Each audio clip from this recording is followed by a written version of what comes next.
Hello, everyone. I hope you've all been doing well. The world has been just as crazy the past few months as before I went on my big break, so I'm not gonna ask how you're all doing. um, because we're all just here. One thing I want to address before the rest of the ramblings start. I was gone for like 8 months, and when I left, I never thought that in that time I would come back and the war with Russia and Ukraine would still be going on. So, my last ramblings, I made a really big deal about talking about that. And I just want to state that I'm still very much so invested in that. And I'm also very much so invested in the stuff that's going on in Iran. And uh, like I said, there's so much happening in the world. And a lot of the stuff that I did while I was gone was just paying way too much attention to that stuff, frankly, but it's at the forefront of my mind. And if you or anyone you know is suffering because of world events right now, not even just Russia and Ukraine or Iran or whatever, I see you, and I wish there was more I could do.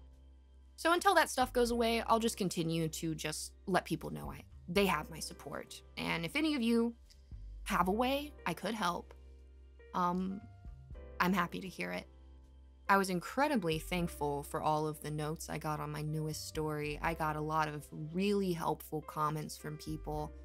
I think through the constructive criticisms I've gathered over the last few days, I've come to realize that I need to work a little more on being a bit more descriptive, because I think that since this is a story I wrote, there were times that I assumed the reader would know things I knew. So I'm really glad that that was pointed out to me. In my next story I write, I'll definitely try to keep that in mind.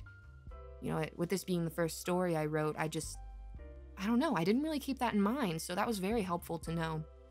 The only other thing that I thought was interesting, the comments that I've got on my story, was I've gotten quite a few comments of people saying who's telling the story if they're both dead at the end.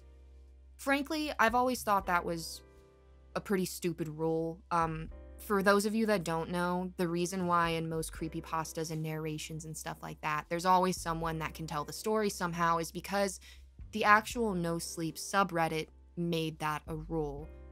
They have many rules, one of them being everything's true even if it's not. Basically, if you're on the No Sleep subreddit, you're supposed to act like all the stories are true, you're supposed to stay in character, and you have to follow several rules to your story, one of them being that it can't be told by someone from beyond the grave or by a third-party narrator.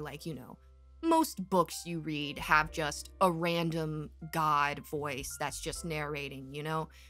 And just so that you all know, I'm not going to follow any of those rules. I think that they're stupid. I think that they really limit the kind of stories you can tell. And while I love many of the stories on the No Sleep subreddit, I think that you're really giving yourself a lot of limitations if you're going to follow their rules. And that's why a lot of people don't like posting their stuff on there. A lot of the authors that I've talked to, they quit posting on there because they didn't like following the rules. And, that's fine. Their rules are great. They've made a lot of great stories. But, yeah, anyway, I'm not going to follow that rule. So a lot of my stories are probably going to either be being told by someone who dies at the end or someone who has no way of actually telling this to someone. That's just something that's probably going to be a big thing in my stories, because I'm simply not going to put any effort towards it. I'm just going to write whatever is what I want to write. I thought about it. I did think about trying to put effort towards that sort of thing. In an early version of the story, I actually was going to make it so that this was all a recording. But then I got to the end and I couldn't think of a way that I could write it so that the story could be being told by someone, unless I wrote in another character or had someone witness it, which I simply didn't want to do. Overall, people seem to really like my story, and that's just really, really cool. I was pretty nervous, but I feel a little better about it now, so I'm gonna try to write some more short stories coming up. I get them written pretty quickly, but then, of course, there's lots of editing that has to be done and all of that. And that's the part that takes the long time. Like, I had this story written weeks ago, but what took so long was going through it and editing it and all of that stuff. And I know that's probably a given, but I guess since I'd never really done it before, I didn't realize how much time it truly takes to write these stories. You know, obviously I knew it was a really big job, but just doing it all yourself, it gives you a better idea of how much work it all is. And I have so much respect for people that write books, or people like TJ Lee that have written super, super long stories I've done, like The Last Senator or the Tortoise and Tarot Card story. Those stories are 4 or 5 times, more than that even, sometimes longer than the one I wrote. And the one I wrote took weeks. Although I'm sure that'll come to you easier as you write. But anyway, I think that's really impressive. Something I forgot to talk about in the end portion of that video, the thing that actually inspired the story was I actually got to go to Alaska a few months ago. And I'm going to put a bunch of the pictures and videos I took on the screen. So from here on out in the video, I'm going to put pictures and videos up. I had a blast, frankly. Alaska is so beautiful. It's everything that you think and more, you know? I mean, it's also a lot of other things like, you know, meeting someone that's from there and have them give you the rundown on the area and what the people are like.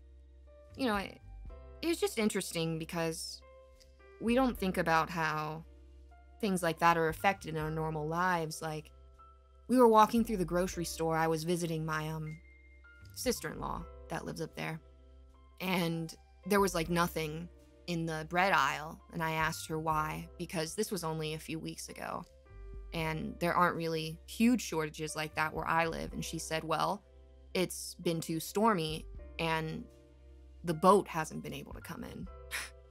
So poor girl up here, you know, my sister-in-law, first of all, she's ridiculous. Like, she has a farm and she is crazy. She's out there like 5 a.m. every morning. She gets up, she takes care of goats. She has goats, sheep, chickens, pigs, and she also has 2 dogs, a cat, and a bird. And she has her grandmother living with her out there in Alaska. And it's just amazing. She makes her own cheese. She has goat's milk every day fresh. She makes fresh goat's cheese. It was crazy. It's just so different than the way that I live right now. I have a history of living on farms. I don't know if I've mentioned it in a rambling before, but me and my mom at one point lived on a farm together, and we had 5 donkeys, a goat, and for a little bit, 3 horses. None of them were ours. Around where I'm from, sometimes if you rent someone's farmhouse, they'll be like, hey, if you take care of these animals instead of making me move them over here, you know, if you just take care of them while you're renting from me, I'll knock $300 off your rent. And that was kind of the situation we were in. So, you know, I had to take care of these 5 donkeys, this goat, and these 3 horses. It was pretty crazy. But anyway, so I'm used to farm life, but she is out there really, really doing it by herself. Like, they live not quite off grid because they do have electricity and internet from the government, but that's another thing that's crazy. In Alaska, there's only one internet provider, and it is so freaking expensive. Oh my goodness. Like, everything there costs more. It's monopolized. Like, I don't know. It's just stuff I didn't think about when I think about Alaska. I think about the pretty views and stuff. I didn't think about that. But that's why it was so incredible to visit. And I actually am going to go back in March, I believe, for the Iditarod race stuff. That's one of my little nerdy interests. I really like the Iditarod dog racing stuff. I actually got to go to the Iditarod Museum while I was there, and I'll put it up on the screen. I took a picture of the taxidermy dogs they have there. It's pretty crazy that they literally have the dogs from, I'm not going to tell this right, because I'm telling it from memory. But anyway, actually, you know what? Let me look something up real quick. So, okay, here it is. I found it. This is the crazy part. So while we were at the museum, and my sister-in-law is incredibly passionate about this stuff. She's lived in Alaska for over 10 years, so she was telling me about this.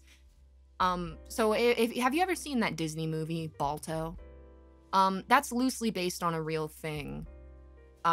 So at the end of this crazy race, if you know of Balto, he's like this dog that got all this recognition for doing all this crazy shit, and that's great.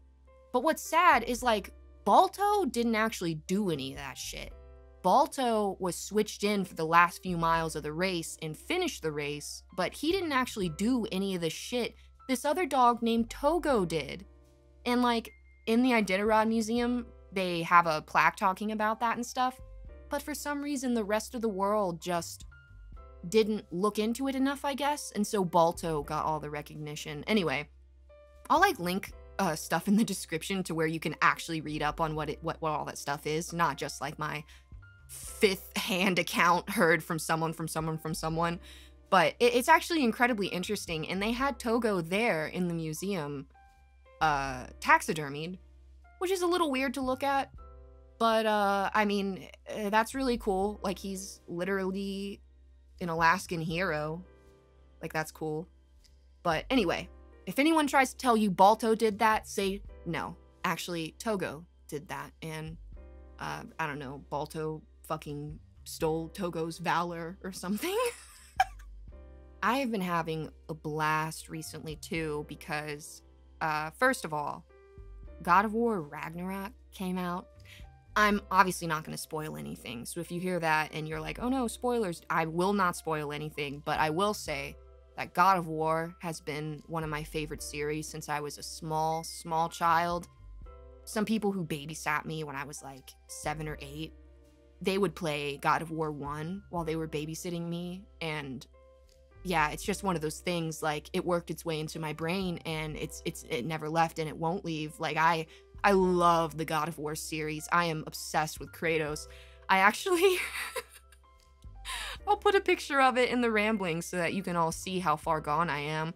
I got this frame from the store. It was all silver, and then I painted it and put a framed picture of Kratos up on my wall. It's pretty great. Yeah, he's amazing. If you've played God of War Ragnarok, do not spoil anything in the comments for me. I'm only about halfway through. I'm taking my time. Obviously, these are my favorite games of all time, so, like, I literally don't miss anything. I go through the levels, I do all the side shit, so it's taken me a while to get through the story. I think I'm only, like, 40 hours in, and I don't believe I'm halfway through the actual story itself yet. Oh yeah, also Pokemon. There's a new Pokemon game, Pokemon Scarlet and Violet. I'm not gonna say much in regards to that, to be honest with you, because everything has already been said, but what I will say is I completely finished the game.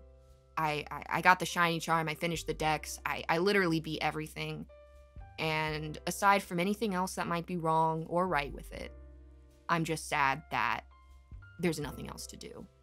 There's nothing, seriously, like in Pokemon Arceus, there was so much shit to do at the end. I still haven't finished that fucking game. Like, I finished everything other than, there are, like, these challenges you can do afterwards, and that keeps you going for a while. But in Scarlet and Violet, there was just, like, nothing.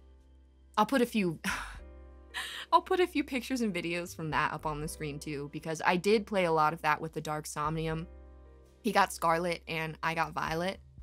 So, I do have a couple of funny clips and stuff from when we were playing together. That was incredibly fun. I really hope that Pokemon keeps that going, because he didn't, play to the end with me. He got bored before that, because, he's not a Pokemon person. I'm the Pokemon person, and I, like, kind of force him to be, and he's a champion about it.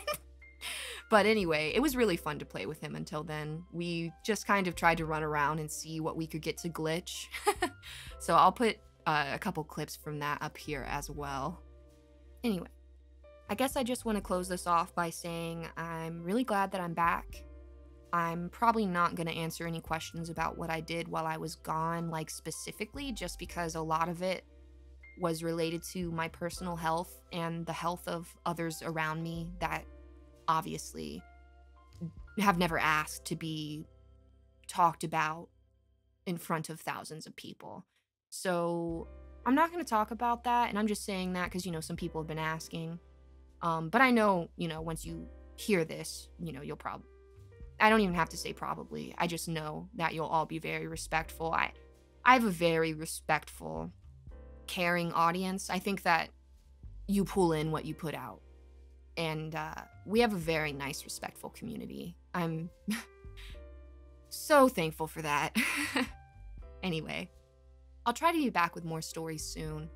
If I can't find one to do, then I'll just try to write another one. Me not being around for a couple of months and being out of the loop with authors and writers and stuff, I very well might need to just start writing my own stories if I want to get them out within a certain amount of time, So I might just do that. And thank you all so much for your constructive criticism, because if you left a comment saying, this was an issue, that was an issue, here's how you could make it better, just know that you probably are directly contributing to me writing better and bringing you better stories. So I massively appreciate that. And, I'm not really a holiday person myself. I think I've said that in the past. I don't really celebrate a lot of holidays, but I know that recently there have been some and there are some coming up. So if I don't get another video out, I hope that you all have fantastic holidays, whatever you, celebrate or whatever. And I hope you have a fantastic day.